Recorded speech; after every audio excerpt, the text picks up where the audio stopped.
Eita, barbudo! Tu vai falar do massacre do genocídio da Palestina? Ah! É hoje que tu toma um strike, camarada. Os sionistas vão chegar com tudo em cima do teu canal. Acabou, Max Comenta. Vou até baixar lá no Safe4Net todos os teus episódios, porque eles vão virar uma raridade, camarada. Muito provável e bem possível, camarada. Mas a gente não ia poder ficar de fora dessa, se recusar a falar num momento desse, principalmente que a gente tem um pontinho de discordância com o que o Lula falou. Segue a gente que você vai entender nosso ponto.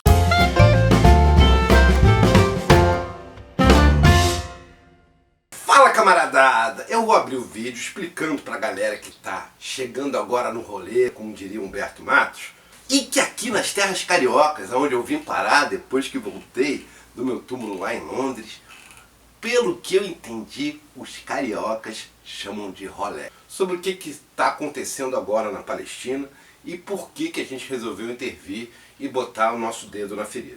No dia 7 de outubro de 2023, o Hamas, que é um partido que faz a luta pelo Estado Livre Palestino, um Estado que desde 48 está submetido a Israel, ele fez um ataque militar buscando libertação de pontos da Palestina. Os palestinos, eles vivem apartados no mundo, separados, pelo menos os de Gaza, por uma série de muros e contenções militares que Israel mantém eles e não permite que eles saiam nem que circulem livremente. Então o Hamas fez um ataque para tentar libertar o povo palestino e abrir espaços de saída. E os ataques militares foram bem sucedidos no dia 7 de outubro, mas houve mortes civis ocasionadas por civis que estavam organizando uma festa que não tinham nada a ver com a história. O Hamas ali pegou alguns civis para usar como reféns, cerca de 250, e 1.200 acabaram sendo mortos. A gente coloca na conta do Hamas essas 1.200 mortes, mas avultou-se depois desse período que Israel, os soldados israelenses, têm usado um protocolo que já foi parte ali do protocolo militar israelense, chamado Protocolo Aníbal, na qual os próprios soldados matam os israelenses para impedir que sejam feitos de reféns e assim possam ser negociados, uma moeda de barganha posterior a ser feita pelo Hamas. E existe a hipótese dos soldados israelenses terem matado parte dos 1.200 civis, mas a gente não quer aqui entrar nessa polêmica, se o protocolo Aníbal ainda está efetivo, se Israel de fato foi responsável por parte dessas mortes. Isso é secundário nesse tema. O que importa é que depois do dia 7 de outubro, o Estado israelense assumiu um protocolo militar de extermínio e vivem contidas ali no território de Gaza, que é controlado pelo Hamas.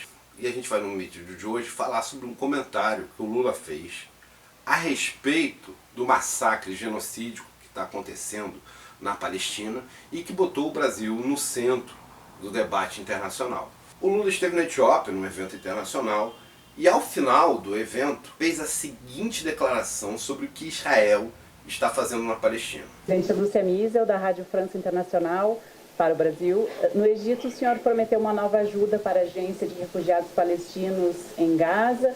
A gente gostaria de saber de quanto vai ser essa ajuda, quando vai ser, e também qual o objetivo do Brasil anunciando essa medida num contexto em que vários países estão suspendendo a ajuda por suspeita de conexões entre funcionários da agência e o grupo Hamas, né? O senhor criticou, inclusive, no Egito, essa suspensão, num contexto também que eu gostaria de talvez relacionar com o contexto da Venezuela, em que a agência de direitos humanos da Venezuela, da ONU na Venezuela, funcionários estão sendo expulsos de lá, 72 horas para eles saírem. Gostaria de saber se o senhor se pronuncia sobre isso também. Não, eu não tenho as informações, sabe, do que está acontecendo na Venezuela, da briga da Venezuela com a ONU. Eu posso responder essa pergunta com precisão quando eu chegar ao Brasil, tiver uma reunião com a política externa brasileira e saber. Mas veja, é muito engraçado. É muito engraçado. Quando eu vejo o Mundo Rico anunciar que está parando de dar contribuição para a questão humanitária aos palestinos.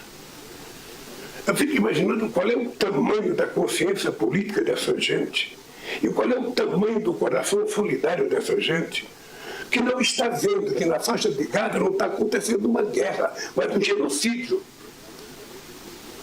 De que não é uma guerra entre soldados e soldados, é uma guerra entre um exército altamente preparado e mulheres e crianças. Ora, se teve algum erro nessa instituição que recolhe dinheiro, pura-se que errou, mas não suspenda a ajuda humanitária para um povo que está há quantas décadas tentando construir o seu Estado. O Brasil não apenas afirmou que vai dar contribuição, eu não posso dizer quanto, porque não é o presidente que decide. Sabe? É preciso ver quem é que cuida disso no governo para saber quanto é que vai dar. Então, o Brasil disse que vai defender na ONU a definição do Estado palestino ser reconhecido definitivamente como Estado pleno e soberano. É importante lembrar que em 2010 o Brasil foi o primeiro país a reconhecer, sabe, o Estado palestino. É preciso parar, sabe, de ser pequeno quando a gente tem que ser grande. Sabe, o que está acontecendo na faixa de Gaza com o povo palestino não existe em nenhum outro momento histórico. Aliás, existiu quando Hitler resolveu matar os judeus. Então não é possível que a gente possa colocar um tema tão pequeno, sabe? Você deixar de ter ajuda humanitária. Quem vai ajudar a reconstruir aquelas casas que foram destruídas? Quem vai distribuir a vida de 30 mil pessoas que já morreram, 70 mil que estão feridos? Quem vai devolver a vida das crianças que morreram, sem saber por que estavam morrendo? Isso é pouco para mexer com o senso humanitário dos dirigentes políticos do planeta? Então, sinceramente, sabe, ou os dirigentes políticos mudam o seu comportamento com relação ao ser humano, ou o ser humano vai terminar mudando a classe política. O que está acontecendo no mundo hoje é falta de instância de deliberação. Nós não temos governança. Eu digo todo dia, a invasão do Iraque não passou pelo Conselho de Segurança da ONU. A invasão da Líbia não passou pelo Conselho de Segurança da ONU. A invasão da Ucrânia não passou pelo Conselho de Segurança da ONU. E a chacina de Gaza não passou pelo Conselho de Segurança da ONU. Aliás, a decisão tomada pelo Conselho não foi cumprida. E tampouco foi cumprida a decisão penal tomada agora no processo da África do Sul. O que nós estamos esperando para humanizar o ser humano? É isso que está faltando no mundo. Então o Brasil continua solidário ao povo palestino. O Brasil condenou o Hamas, sabe? Mas o Brasil não pode deixar de condenar o que o exército de Israel está fazendo na faixa de Gaza. Depois dessa afirmação, o Lula passou a estar em evidência, tanto na imprensa internacional quanto na imprensa nacional. E aqui dentro do Brasil, o Lula foi fortemente atacado pela repercussão que Israel deu à fala dele. Houve um ataque direto de Netanyahu à fala do Lula, e o embaixador israelense aqui no Brasil também fez uma fala absurda em relação ao Lula. E a imprensa brasileira, a imprensa que tem interesses em Israel, deu voz a esse ataque e repercutiu essa fala como se fosse uma fala negativa, porque Lula comparou, como vocês ouviram, o genocídio que aconteceu com os judeus na Segunda Guerra Mundial com o genocídio que está acontecendo agora com os palestinos, promovido pelo Estado de Israel. A imprensa brasileira e Israel consideraram equivocado comparar o que aconteceu com os judeus na Segunda Guerra com o que está acontecendo agora com os palestinos em Gaza. E fizeram um ataque forte a isso. Nós aqui do nosso canal também achamos errado a afirmação que o Lula fez e vamos explicar o erro que a gente encontra ali no decorrer desse vídeo. Então eu peço que vocês acompanhem para entender por que o Lula errou ao falar que o único exemplo histórico que existe, se compara o que está acontecendo em Gaza hoje, é o que aconteceu com os judeus na Segunda Guerra. A Segunda Guerra Mundial começa oficialmente no dia 1º de setembro de 1939 e a gente pode pensar que, como ela começa pelo Estado alemão promovendo uma limpeza que é não só contra os semitas, mas contra outras etnias, a gente pode pensar que no dia 1º de setembro ela efetivamente começa essa limpeza e a gente pode imaginar que ela vai até o dia 7 de maio de 45. E embora a Segunda Guerra tenha terminado um pouco depois, no dia 7 de maio de 45, a Alemanha se rende às forças aliadas e, portanto, para o extermínio que ela vinha promovendo até então. Nesse período de 2075 dias, mais ou menos, a Alemanha promoveu o extermínio de 6 milhões de pessoas. A grande maioria semitas, ligadas à religião judaica, mas também foram assassinadas outras etnias, como os ciganos, foram perseguidos também pessoas por razões políticas, como os comunistas, mas fortemente os judeus. Vamos tomar como princípio que esses 6 milhões de pessoas que foram assassinadas pelo Estado nazista tenham sido todas judias. Antes da Segunda Guerra, havia ali na Europa, estimadamente, 16,5 milhões de judeus. 6 milhões foram exterminados durante a Segunda Guerra Mundial. Então a gente pode pensar que 1/3, ali um pouco mais de 1/3 da população judaica sofreu um holocausto, sofreu um sacrifício, porque o objetivo final da Alemanha nazista não era só, o que já é absurdo, as 6 milhões de mortes, mas era o extermínio completo dos judeus, total extermínio judaico, o fim do judaísmo, o que significaria ali um etnocídio, além do genocídio. No dia 29 de fevereiro, o Estado de São Paulo, que faz parte da grande mídia brasileira e está normalmente alinhado aos interesses dos Estados Unidos e também de Israel, noticiou que os Estados Unidos já reconhecem que morreram 25 mil crianças e mulheres no que está acontecendo agora em Gaza. Se levarmos em consideração que o número total de mortos é de 30 mil, 25 mil desses mortos serem mulheres e crianças, significa dizer que o alvo do Netanyahu, o alvo do Estado de Israel, é as mulheres em idade de procriação e as crianças palestinas. Não são alvos militares.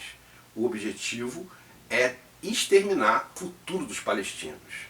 Depois desse movimento que o Estado de Israel está fazendo agora, a tendência vai ser que não seja possível manter no médio e no longo prazo a população ou a etnia ou a forma de organização social, cultural dos palestinos. Eles vão ser exterminados enquanto etnia, não só assassinados em massa enquanto pessoas, como aconteceu tanto na Segunda Guerra Mundial quanto está acontecendo agora em Gaza. É claro que informações produzidas pela mídia podem ser tendenciosas e a gente deve sempre olhar com um olhar crítico para elas. Mas quando eu faço essa leitura da notícia que saiu no estado de São Paulo, é muito provável que ela seja realística ou até mesmo o número de mortes de crianças e mulheres seja maior. Por quê? Porque eu estou lendo a informação no que o Walter Benjamin, que é um dos camaradas do marxismo cultural, como a direita chama, ou do eurocomunismo, como nós chamamos, chamava de ler os documentos a contrapelo da história. O que significa isso? Significa que a gente vai analisar quem está produzindo a notícia e ver se aquela notícia é favorável à luta ou ao contexto ideológico que ela faz ou se é desfavorável. No caso do Estado de São Paulo, ele sempre se alinha com os Estados Unidos e com Israel. E se ele está dando essa notícia vai contra os interesses que ele geralmente defende. Então há uma chance maior dela ser verdadeira, ou pelo menos da situação ser ainda pior do que essa que ele está noticiando. Nós marxistas sempre tentamos pegar a notícia e ler ela de um ponto de vista crítico, a contrapelo do que é produzido pelo meio. Então sempre que uma determinada notícia é favorável à linha ideológica daquele meio, a gente dá menos credibilidade a ela. E quando é desfavorável, no lá, o sentido oposto, a gente acredita que ela tem mais chance de ser verdadeira. E se Israel assassinou já 30 mil civis palestinos, e desses 30 mil, 25 mil são mulheres e crianças, a gente pode perfeitamente concluir que o que está sendo feito ali é um holocausto, é um extermínio. O objetivo é matar a maior quantidade possível de mulheres em idade fértil e de crianças, para com isso impedir a continuação daquele povo, para que daqui a alguns anos aquele povo termine, porque não existe mais como procriar, como continuar. As mulheres em período fértil e as crianças foram assassinadas, não há como fazer a continuidade do povo. O povo vai terminar por conta própria. Quando os judeus foram assassinados de forma genocídica na Segunda Guerra Mundial, eles passaram pela mesma situação. O objetivo final da Alemanha nazista é que eles deixassem de existir. Deixassem de existir enquanto povo e enquanto cultura. E aí a gente tem que voltar um pouco e entender o que é o sionismo, como ele é construído e qual é o verdadeiro vilão atrás dessa história. E é aí que vai entrar a nossa crítica e a nossa divergência ao que o Lula falou. O primeiro ponto que a gente precisa entender é que a Europa convive com o antissemitismo há 500 anos. E esse antissemitismo era mais forte voltado contra os judeus, porque na diáspora que aconteceu há 2000 anos atrás, uma grande parte da população judaica se transferiu para a Europa. E é claro, os judeus acabaram sendo a parte semita que a Europa tinha um convívio mais intenso, principalmente quando não havia telefones, aviões, e a forma de se relacionar com o mundo era uma forma mais presencial. Os judeus estavam presentes muito fortemente na Europa e foram inclusive muito responsáveis pelo início do processo capitalista, que acabou com o feudalismo e fez um novo modo de produção substituído. E o antissemitismo acontece em todas as esferas. A religião predominante da Europa, que era católica, tinha uma forte dose de antissemitismo, uma forte dose de perseguição judaica. Mas não só a Igreja Católica, as formas culturais da Europa se manifestar eram fortemente judaicas. Se a gente pegar, por exemplo, as obras de Charles Dickens, como Oliver Twist, o judeu, o semita, é sempre retratado como um sequestrador de crianças, um cara mau, um cara cruel. Se você pegar a obra do Shakespeare, O Mercador de Veneza, a figura do judeu quer cortar o coração do herói da história e acaba sendo perseguida até o fim. Então, toda a forma de representar os semitas, que ali naquela época se concentra nos judeus, é uma forma cruel e desumanizadora. Tira o tom de humanidade dos semitas. No entanto, depois do século XX, depois da Segunda Guerra, em que os judeus sofrem um holocausto, porque o objetivo final do Hitler era exterminar, acabar, sacrificar com o fim ali dos semitas que existiam na Europa, a solução dada para o problema foi uma solução que uniu semitas e antissemitas. E a primeira coisa que a gente precisa entender é o ponto de vista dos sionistas. Por que o sionismo se organiza? Antes mesmo do que aconteceu na Segunda Guerra Mundial, com frequência os judeus eram perseguidos, mortos, assassinados, com a ajuda do Estado, sem a ajuda do Estado, fazendo milícias locais, não fazendo milícias locais, mas no decorrer da história, frequentemente, eles eram assassinados em massa. Então é natural que parte dos judeus tenham pensado que a partir da realidade, do cotidiano do século XX, a saída para fazer uma defesa de um povo fosse construir um Estado, porque os Estados nacionais cumpriam com essa função, com a função de defender uma determinada classe contra a outra. Então, a gente precisa olhar para esse desejo inicial dos sionistas, tendo sempre como parâmetro que o capitalismo fazia perseguições e extermínios sistemáticos dos judeus na Europa e no mundo. Portanto, a ideia de construir um Estado que fosse um Estado judaico, um Estado que fosse pró-judeus, foi algo natural de ser construído como um caminho, uma forma de organização ali, de autodefesa dos judeus. No início, a ideia do sionismo era pegar uma terra que fosse vazia. O lema deles era uma terra sem povo para um povo sem terra. E alguns lugares que foram à vontade foi Uganda e aqui, na América do Sul, a Patagônia. Que, aliás, tenho certeza, os sionistas de hoje pensam que teria sido a melhor escolha. Mas essa vontade de parte dos judeus de construir um Estado judaico não foi uma unanimidade. E tem uma razão para isso. Porque se por um lado eles constroem a autodefesa, porque vão passar a ter um Estado que os defenda, por outro lado, ela corrobora com o antissemitismo, porque os judeus seriam expulsos da Europa e dos outros locais para irem para esse lugar que se agregou. Então, no final da Segunda Guerra Mundial, quando o Reino Unido propõe pegar uma parte de suas colônias e dar para que Israel as colonize, a ideia ali contida é uma ideia antissemita. Mas por que antissemita? Porque do ponto de vista dos Estados ingleses e dos Estados europeus, os judeus iriam se retirar voluntariamente da Europa. Iriam sair da Europa para ir para um outro local. E o local que eles escolheram para colocar os judeus era um local que já era habitado por outros semitas. Então, na prática, eles iam fazer os semitas entrarem em guerra com os semitas. Fazer uma guerra fratricida que duraria durante muito tempo e, assim, permitiria o fortalecimento dos estados capitalistas sobre aquela região. Em 1948, portanto, quando a ONU pega a Palestina e resolve entregá-la aos judeus, entregá-la para a formação do novo Estado, que é o Estado de Israel, há ali um acordo.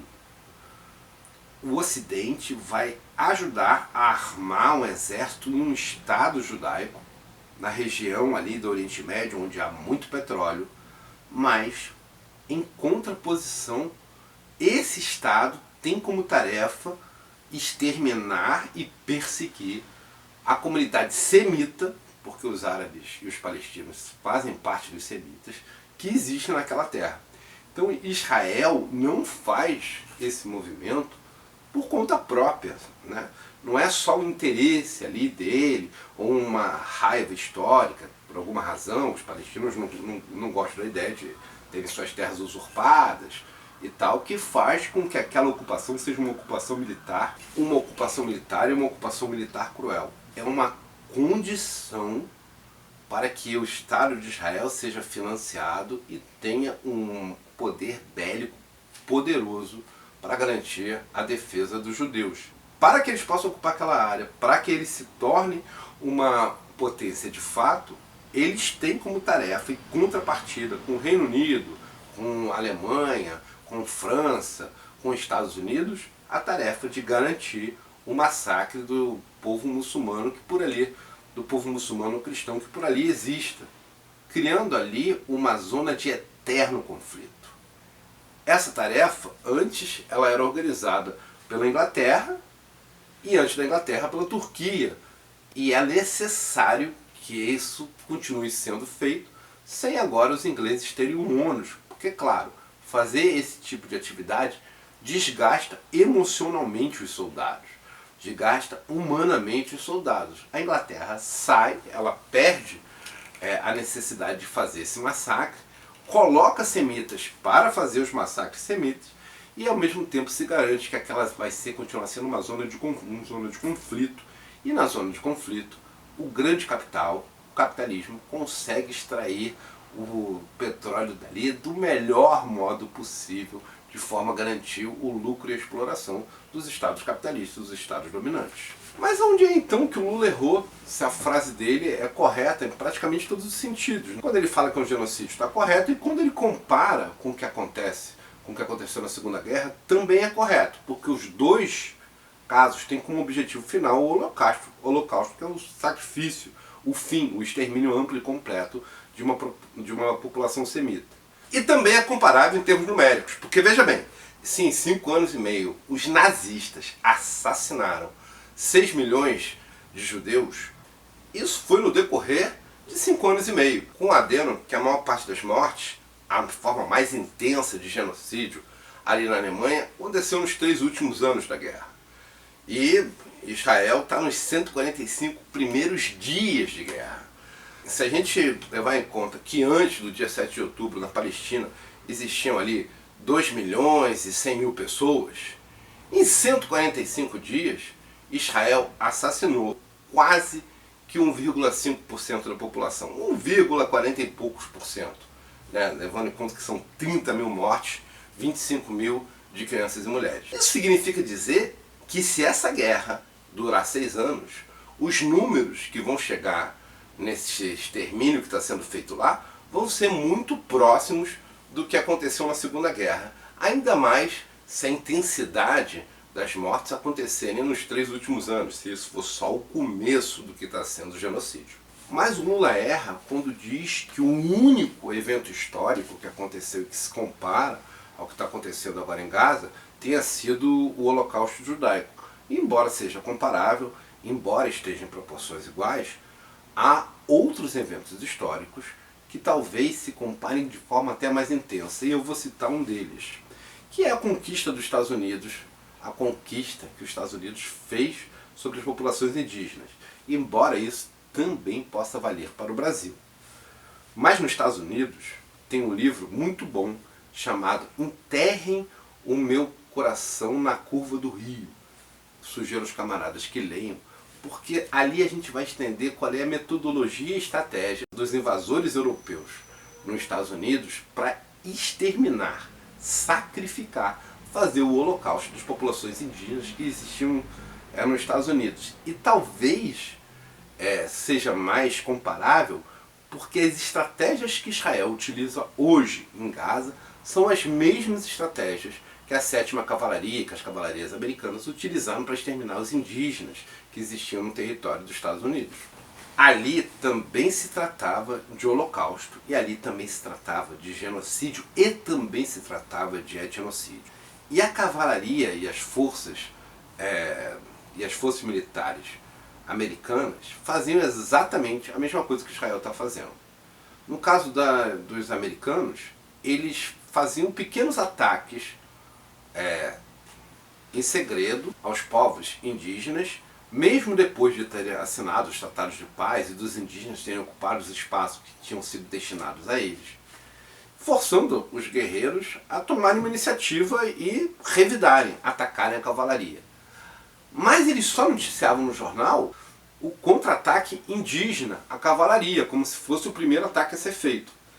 E colocavam os exércitos americanos, a cavalaria, como inocentes que iam, na verdade, fazer a defesa. E na defesa, propositalmente, as cavalarias invadiam as tribos indígenas e matavam, preferencialmente, as crianças e mulheres.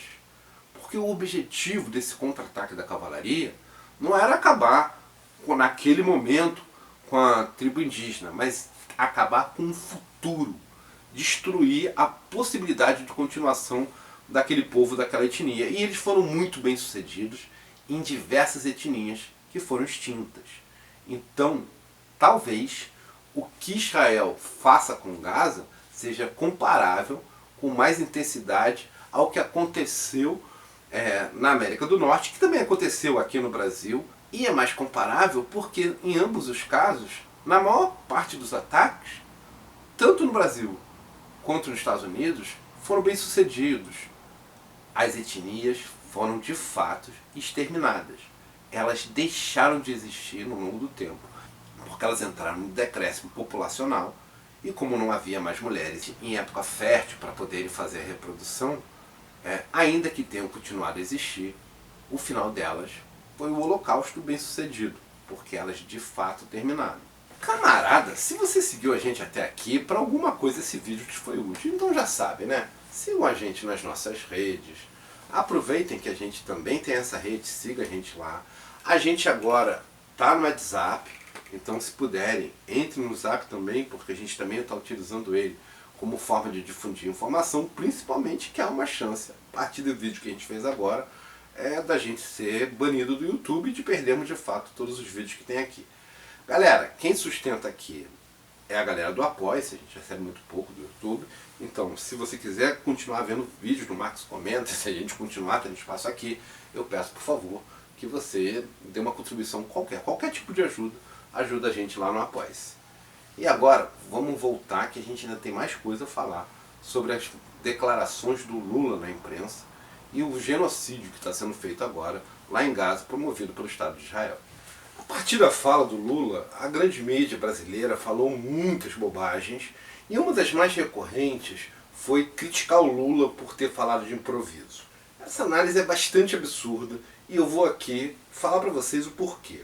A gente fez questão de colocar a entrevista inteira do Lula nesse episódio do Marcos Comenta, porque tem uma resposta bem interessante que ele dá no começo, e a pergunta, vocês viram, falava sobre a Venezuela e sobre a questão da Palestina. Falava sobre as duas questões, e o Lula começa a resposta dele dizendo: não vou falar de improviso sobre a Venezuela. Ele fala de outra forma, mas ele deixa bem claro que ele não fala de improviso, que quando ele dá uma resposta, ele dá uma resposta sempre construída anteriormente, nunca construída na hora. Então é evidente que a fala que ele fez sobre Israel não era uma fala feita de improviso, era uma fala preparada e construída internacionalmente. A imprensa também afirmou tolices, como essa fala improvisada do Lula deixou ele mal no terreno internacional. Não houve nenhuma nação do mundo, exceto Israel, criticando a fala do Lula. Ao contrário, a fala do Lula mudou a posição de praticamente todas grandes potências que passaram aí na linha do que o Lula havia aberto como caminho. E aí, do lado oposto dessa ideia da grande mídia, tem um ufanismo um pouco exacerbado, aliás, bastante exacerbado, por parte dos críticos que fazem uma leitura crítica da grande mídia, dizendo que o Lula deu uma nova linha, nova trilha a toda a comunidade internacional. Mas a gente precisa ler sempre os documentos no contrapelo da história. E claro, todos que estão fazendo essa análise são parte da esquerda da ordem, são pró-lulistas. Mas é muito improvável que o Lula tenha tomado uma decisão unilateral e que o restante do mundo e as grandes potências tenham seguido uma nova trilha aberta por ele.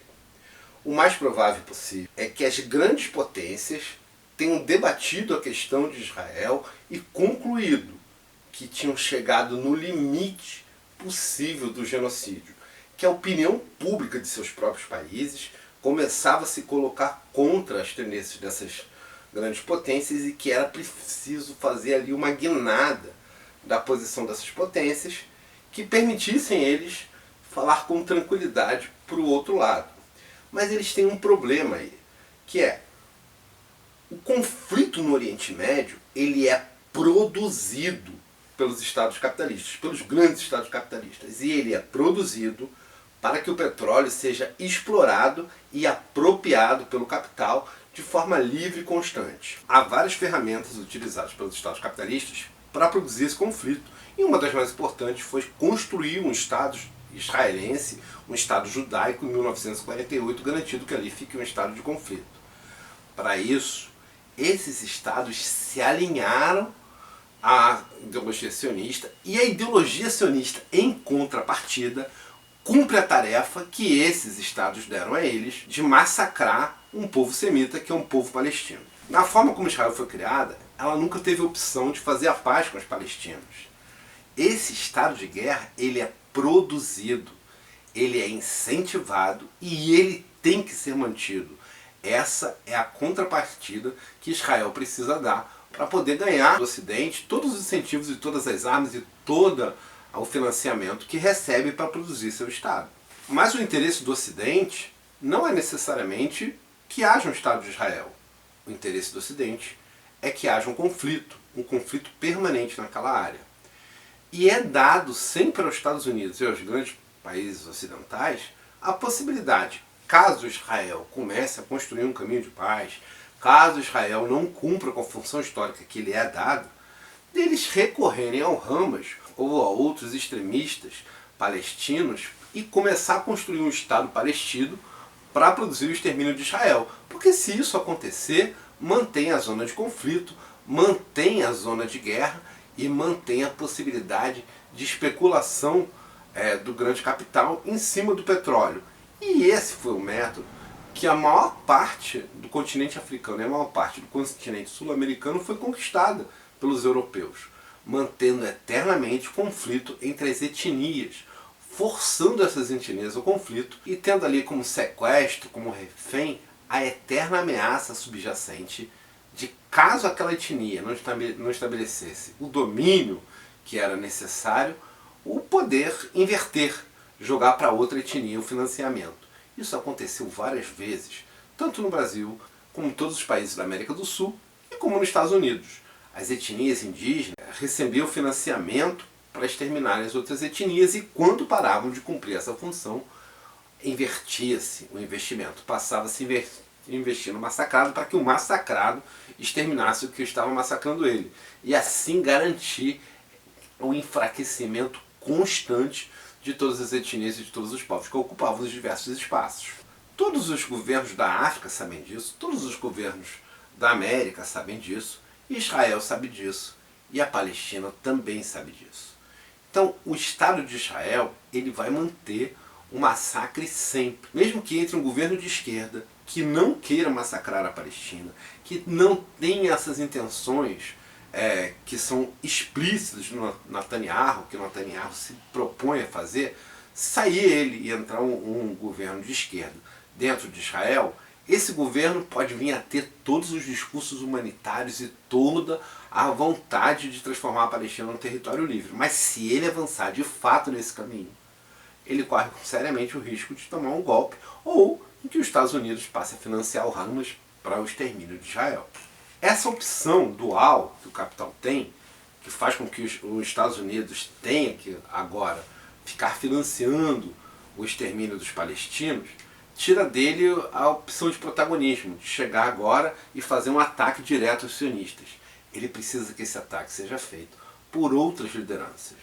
E o Lula foi escolhido porque, ele vai fazer um discurso de paz para poder fazer esse ataque, fazer essa denúncia, o que é inócuo, porque a paz ali, o Lula falou isso, a paz ali, para ser realmente estabelecida, para ser realmente feita, só tem um caminho, que é a união da classe trabalhadora israelense e palestina, superando o sistema capitalista da área e fazendo uma construção de um sistema socialista. Se não for assim, não há como construir a paz, porque os estados capitalistas irão financiar eternamente a guerra. Há, claro, uma segunda opção, que é, nos países capitalistas centrais, que é a Alemanha, França, Inglaterra e Estados Unidos, a classe trabalhadora resolver derrubar o poder e retirar os capitalistas de lá.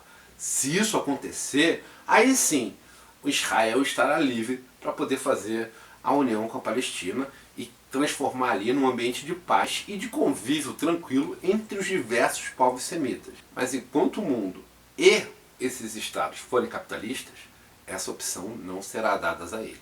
Então, camaradas, o que nós precisamos fazer é unir a classe trabalhadora e derrubar o capitalismo em Israel, na Palestina e no mundo. Até a vitória, camaradas! Sempre!